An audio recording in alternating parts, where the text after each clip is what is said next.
Chers amis, Shabbat Shalom, nous allons étudier la paracha de Pinchas dans le livre de Bamidbar. Pinchas est le fils d'Éléazar, fils de Aaron à Cohen, et il va sauver le peuple d'Israël d'une destruction certaine. Il exécute le prince de la tribu de Shimon, Zimri ben Salou, et sa concubine, la fille du roi de Moab, Cosbi Batsour. Il faut évidemment réfléchir et regarder de quoi il s'agit.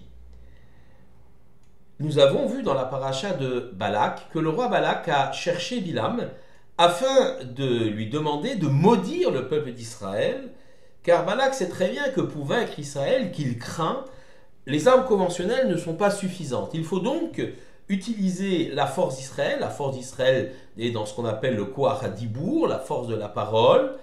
Alors que l'arme conventionnelle est inefficace, utiliser le Koach HaDibour, la force de la parole contre Israël, sera peut-être d'une efficacité redoutable. Et c'est pourquoi Balak demande à Bilam, prophète des nations, de maudire Israël. Mais c'est un échec, car Bilam ne peut maudire Israël. Dieu s'empare de sa bouche pour pouvoir donc bénir le peuple d'Israël. À la place donc de la malédiction se pose une bénédiction. Bilam comprend qu'il faut utiliser un autre stratagème. Et ce qui a frappé Bilam, justement, la force d'Israël qui a frappé Bilam, il a été obligé de le reconnaître, c'est l'intégrité de la famille, de la cellule familiale. En effet, Bilam a vu les tentes de Béni Israël disposées de telle façon qu'on ne puisse pas voir d'une tente ce qui se passe dans l'autre tente. C'est lié donc à cette fameuse bénédiction, phrase que prononce Bilam, Matovu Oalecha Yaakov Mishkenotecha Israël, quelles sont belles tes tentes Jacob, tes demeures Israël. Bilam est stupéfait, frappé par la force et la beauté des tentes d'Israël, qui préservent l'intégrité familiale, ne peut pas voir d'une tente ce qui se passe dans l'autre, et donc est forcé de reconnaître que la force d'Israël réside dans la famille. Et il va donc essayer de casser la pureté familiale, de casser la pureté du couple juif par l'envoi, et c'est ce qu'il va conseiller au roi Balak, de filles de mauvaise vie qui vont donc essayer de pervertir les bénis Israël. Malheureusement, les Hébreux vont se laisser prendre par ce piège, et le premier d'entre eux est Zimri ben Salou, le prince de la tribu de Shimon. La relation qu'entretenait le prince rebelle avec cette concubine, Cosbi Batsour, n'était pas seulement une négation des règles élémentaires en matière de couple et de famille, mais aussi un premier pas vers l'idolâtrie. Le complot ourdi par les ennemis d'Israël, le roi de Moab, Balak, et le prophète des nations, Bilam, visait à séduire les béné Israël pour détruire le tissu familial, mais aussi pour les entraîner vers le polythéisme. Il est écrit dans le verset, Israël s'installa à Shittim, le peuple se livra à la débauche avec les filles de Moab. Elles convièrent le peuple à leur festin idolâtre, et le peuple mangea et se prosterna devant leur Dieu. C'est effectivement dans la paracha de Pinchas, au chapitre 25, versets 1 et 2. Rachi explique, au plus fort de son désir coupable, il lui disait l'hébreu, écoute-moi. Elle, la fille de Moab, sortait une idole et lui disait, prosterne-toi. C'est ainsi toute l'identité d'Israël qui était compromise à terme. Et le geste de Pinchas peut être considéré comme salvateur. De quoi s'agit-il?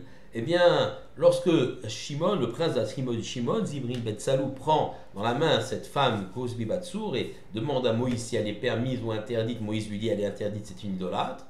Eh bien, Shimon dit, mais toi, qui t'a permis Tzipora? En vérité, la réponse est fallacieuse, car Tzipora s'était bien converti en bonne et due forme. Mais Moshe, les bras qui lui en tombent, si on peut dire, il est impuissant, paralysé, de peur que l'on dise que finalement, il a exercé non pas une justice, mais une vengeance pour protéger la relation avec son épouse, pour se disculper. Donc il ne peut rien faire. C'est à ce moment-là que Pinchas vient voir Moshe. Et il lui dit, il y a une loi que tu m'as apprise, nous savons que celui qui va avec une idolâtre, une aramite, Kanaim Pogimbo, ce sont les zélés qui vont le tuer, lui régler son compte. Et Moshe lui dit, celui qui lit la lettre doit l'accomplir. Et ainsi Pinchas va transpercer Zimri ben Salou et Cosbi Batsour d'un seul trait de lance. C'est un geste salvateur, car l'Éternel avait envoyé une épidémie de colère sur le peuple juif, et ce geste va arrêter la Magéfa, l'épidémie. Geste salvateur, certes, mais qu'il faudrait toutefois bien se garder de toute conclusion active quant à la reproduction d'un tel geste de nos jours. Un tel dérapage de nos jours, loin d'être exemplaire, serait plutôt assimilable à du fanatisme. Le geste de Pinchas ne se comprend et ne se justifie que dans le contexte d'une époque, contexte bien précis et d'une situation bien donnée, et qu'il ne faudrait absolument pas reproduire. Ceci étant dit, nous allons quand même essayer de réfléchir à cela. Néanmoins, donc, il est intéressant d'analyser le danger représenté par l'infidélité du prince de Shimon, Zimri ben Salou. Dans la saga précédente, nous l'avons vu, le prophète des nations a vu ses lèvres exprimer malgré lui des bénédictions sur Israël alors qu'il venait le maudire. Et face à cet échec, Bilam avait proposé donc au roi Balak d'atteindre Israël au niveau de ce qui constitue l'assise de sa puissance, l'organisation de la société. Et face à ce spectacle qui s'offrait à lui, Bilam ne pouvait que bénir Israël. Nous l'avons dit, les tentes étaient disposées de telle façon que les ouvertures ne permettent pas de voir ce qui se passe dans la tente du voisin. Et donc cette phrase que Bilam a prononcée, Ma tovu lacha Yaakov mishkenotecha Israël, quelles sont belles tes tentes Jacob, tes demeures Israël, est le témoignage de la force de la cellule familiale et de sa pérennité, qui assure également la pérennité du peuple juif. En envoyant donc ces filles de petite vertu pour corrompre Israël, eh bien, finalement, Bilam va presque réussir à détruire Israël. Et Pinchas a détourné de dessus les enfants d'Israël, dit le verset, ma colère, en se montrant jaloux de ma cause au milieu d'eux, en faisant en sorte que je n'ai pas anéanti les enfants d'Israël dans mon indignation. Il nous faut comprendre en quoi le geste de Pinchas est considéré comme un geste de shalom. Dieu dit lui-même, Anatatil, je lui ai donné Beriti Shalom, mon alliance de paix. Le shalom authentique, la paix, ne peut être considéré comme un simple compromis, une situation de non-hostilité, où chacun, qui voudrait éviter un conflit, reste dans son camp. Le shalom, c'est autre chose. C'est un lien très fort entre les individus, lien de fraternité et d'amour. Chacun veut alors apporter ce qu'il a de plus précieux à l'autre.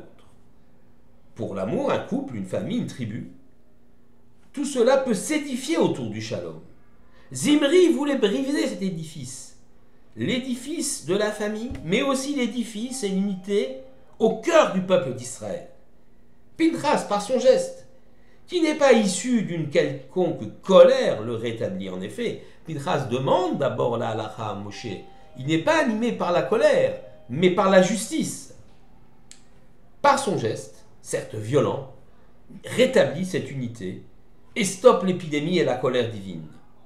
Le vav de Shalom est coupé, on appelle ça un vav ketia. Rav Zevin, Shlomo Yosef Zevin, dans son ouvrage La Torah et la Moadim, nous explique que le mot Shalom peut se lire de deux façons. Shalom avec le vav, ou Shalem sans le vav. Le vav est coupé, donc ça veut dire que quelque part on l'a enlevé, on lit Shalem, ce qui veut dire entier, plénitude, quelque chose qui est entier.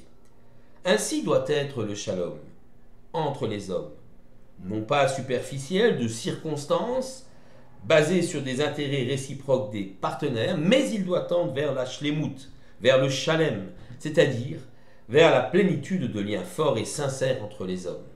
Israël, dans l'histoire, a payé le prix fort de sa désunion. Imaginez, regardez, 2 temples détruits. Les flammes dévorèrent le bois et la pierre. Et finalement, le peuple juif a pu quand même survivre par la mansuétude de l'Éternel. Dans cette période de Ben Hametzarim, entre 17 Tammuz et Tisha B'Av, il nous incombe de transformer la tristesse en joie et de faire de ce jour de deuil, par l'unité du peuple d'Israël, un prélude à la venue du Mashiach, un jour annonciateur de l'unité d'Israël et des temps messianiques. Shabbat Shalom à tous.